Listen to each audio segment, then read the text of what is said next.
Por que Vênus e Marte não têm vida, se ambos estão na zona habitável? A zona habitável é uma região do nosso sistema solar onde as temperaturas permitem a existência de água líquida em um planeta. Em outras palavras, é uma região que não é muito quente nem muito fria, ideal para a vida se proliferar. Você sabia que há 3 planetas dentro da zona habitável em nosso sistema solar? Acredite ou não, a Terra não é o único planeta na zona habitável. Marte e Vênus também estão dentro desta região. Mas, se esses 2 planetas estão dentro da zona habitável, por que nenhum deles tem as condições necessárias para abrigar seres vivos? Vamos desvendar esse mistério. A zona habitável é uma área ao redor de uma estrela dentro da qual as temperaturas entre 0 graus Celsius e 100 graus Celsius são atingidas. Isso significa que a zona habitável corresponde à área ao redor de uma estrela onde a temperatura média dos planetas permitiria a presença de água líquida em sua superfície. Para calcular a zona habitável ao redor de uma estrela, geralmente consideramos que a estrela é a única fonte de energia para o planeta. A temperatura média que o planeta deve ter é calculada medindo a radiação da estrela e a distância em que o planeta se encontra. No entanto, essa definição é muito simples e não leva em consideração vários outros fatores que podem afetar a temperatura do planeta. Outros fatores para que ele seja habitável. A existência de água líquida em um planeta não depende apenas da quantidade de energia que ele recebe de sua estrela. A pressão atmosférica também desempenha um papel vital na presença de água. Alguns desses outros fatores são: efeito estufa.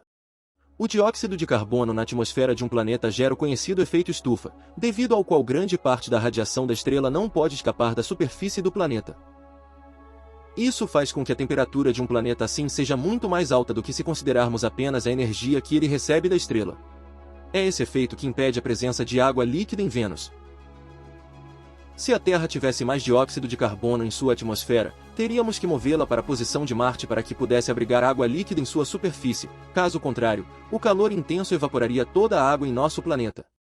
Albedo. Albedo é o nome que damos ao nível de refletividade da superfície dos planetas. Um corpo que reflete grande parte da luz de sua estrela tem um alto albedo. Por outro lado, corpos que absorvem a maior parte da energia que recebem têm um baixo albedo. Um planeta com um baixo albedo pode ter uma temperatura muito mais alta do que um com um alto albedo, mesmo que ambos recebam a mesma energia de sua estrela. Se a Terra tivesse um albedo menor, ela absorveria mais energia do Sol, de modo que o clima global seria mais quente. Então, para compensar essas altas temperaturas, teríamos que mover o planeta para o limite externo da zona habitável, onde Marte está localizado. Por outro lado, se a Terra tivesse um albedo mais alto, a Terra refletiria mais luz, e isso causaria uma era do gelo. Então, para compensar, teríamos que mover a Terra para o limite mais próximo da zona habitável em relação ao Sol, para que o planeta não congelasse, exatamente na área onde Vênus está localizado.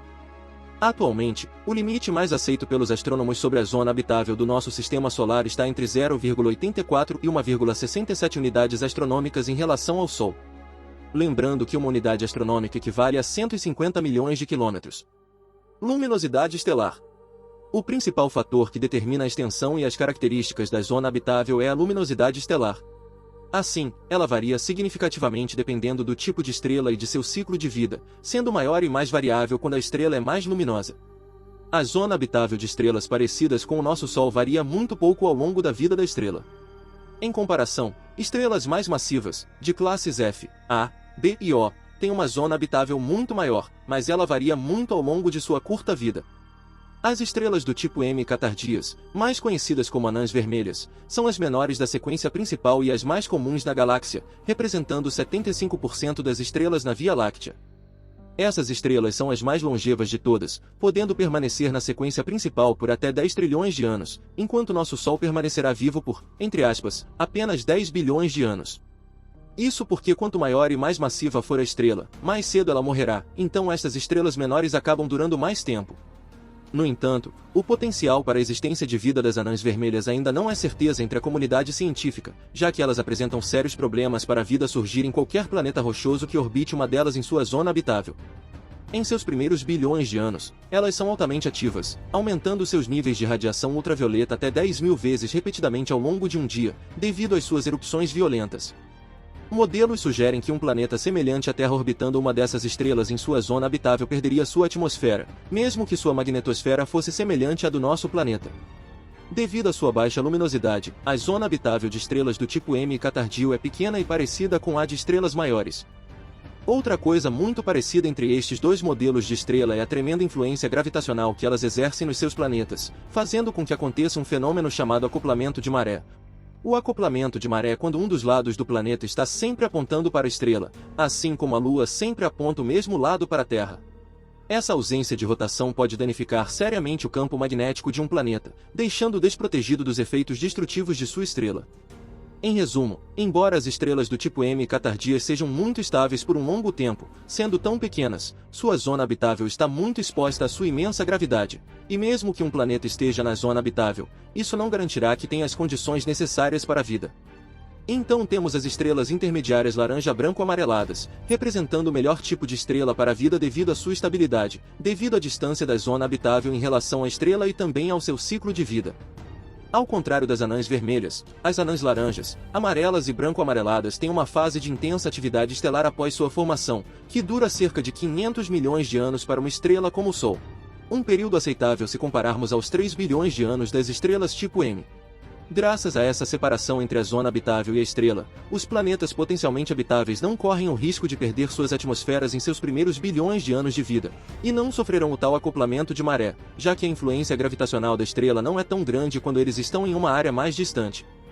O que significa que um planeta nesses tipos de estrelas é muito mais provável de ter um campo magnético como o da Terra. Vênus e Marte, habitáveis ou não? Como já vimos, a zona habitável do nosso sistema solar abriga 3 planetas, Vênus, Terra e Marte, mas desses 3, apenas a Terra tem vida. Vênus e Marte estão muito longe de serem planetas habitáveis. Isso ocorre porque não basta estar dentro da zona habitável para abrigar seres vivos. Como já vimos antes, vários fatores podem determinar se um planeta será habitável ou não, independentemente de estar na zona habitável. Além dos que já mencionamos, também temos estes fatores. Massa. Planetas de baixa massa são candidatos ruins para a vida por 2 razões. A primeira é a sua baixa gravidade, que torna difícil conservar a atmosfera.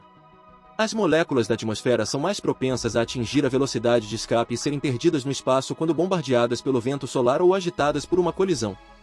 Planetas que não têm uma atmosfera grossa não possuem o material necessário para que surjam seres vivos, e também possuem pouco isolamento e pouca transferência de calor entre a superfície, por exemplo Marte, com sua atmosfera fina. Uma atmosfera menor também significa menos proteção contra radiação e meteoritos. Além disso, se a atmosfera for menor que 0,006% da atmosfera terrestre, não pode haver água em forma líquida, porque não tem pressão atmosférica suficiente.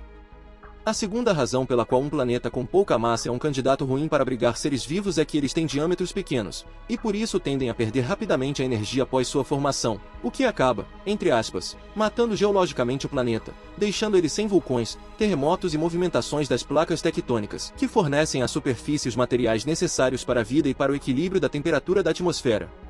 Como o dióxido de carbono. Vênus atende ao requisito de tamanho, pois tem um diâmetro similar ao da Terra, mas Marte não. Marte é um planeta pequeno, e é muito difícil prender uma atmosfera nele devido à sua baixa força gravitacional. Sem mencionar que ele tem pouca ou quase nenhuma atividade sísmica, e também não tem um campo magnético, 3 requisitos essenciais para poder abrigar seres vivos. Órbita e rotação do planeta. Como nos outros critérios, a estabilidade é muito importante para determinar o efeito das características orbitais e de rotação do planeta. O conceito de excentricidade orbital nada mais é do que a diferença entre as maiores e menores distâncias para a estrela. Quanto maior a excentricidade, maior a variação de temperatura na superfície de um planeta. Embora sejam adaptáveis, os seres vivos podem suportar apenas uma variação muito pequena. Essas variações não podem exceder os pontos de congelamento e ebulição dos materiais do planeta. Se os oceanos da Terra alternassem entre evaporar e congelar, é difícil imaginar como a vida teria evoluído. Outras considerações de habitabilidade sobre a órbita e rotação de um planeta são a duração dos dias e anos. Para um planeta ser habitável, ele deve girar relativamente rápido para que o ciclo dia-noite não seja muito longo. Se um dia durar anos, a diferença de temperatura entre os lados diurno e noturno será muito grande, e vários problemas aparecerão. Por sua vez, a velocidade em que a Terra gira em torno do Sol também deve ser moderada. Se o planeta orbitar muito rápido, pode causar um efeito de acoplamento de maré, que afeta severamente seu campo magnético, e se girar muito devagar, a duração das estações será muito longa para um ser vivo se adaptar. Vênus tem esse problema, embora seus anos durem 225 dias terrestres, o que é próximo do nosso ano de 365, os dias no planeta duram 243 dias terrestres. Eu sei que ficou confuso, mas basicamente um dia em Vênus dura mais de um ano. Isso causa efeitos drásticos no clima do planeta, já que um dos lados de Vênus recebe 121 dias de luz solar ininterrupta enquanto o outro lado fica 121 dias na escuridão completa. Isso produz enormes mudanças de temperatura em todo o planeta. Por outro lado, o ano em Marte dura o dobro da Terra, mas ele possui um período de rotação que é idêntico ao da Terra, de quase 24 horas, então nesse aspecto Marte é muito similar ao nosso planeta. Moral da história: embora Marte e Vênus estejam na zona habitável de nosso sistema solar, isso não é suficiente para que eles tenham as condições necessárias para ter água líquida e seres vivos. Além disso, eles deveriam atender a muitos outros requisitos. Até hoje a Terra é o único planeta conhecido que atende a todas as condições necessárias para abrigar seres vivos. Se inscreva no canal, e lembre-se de estar sempre de olhos abertos.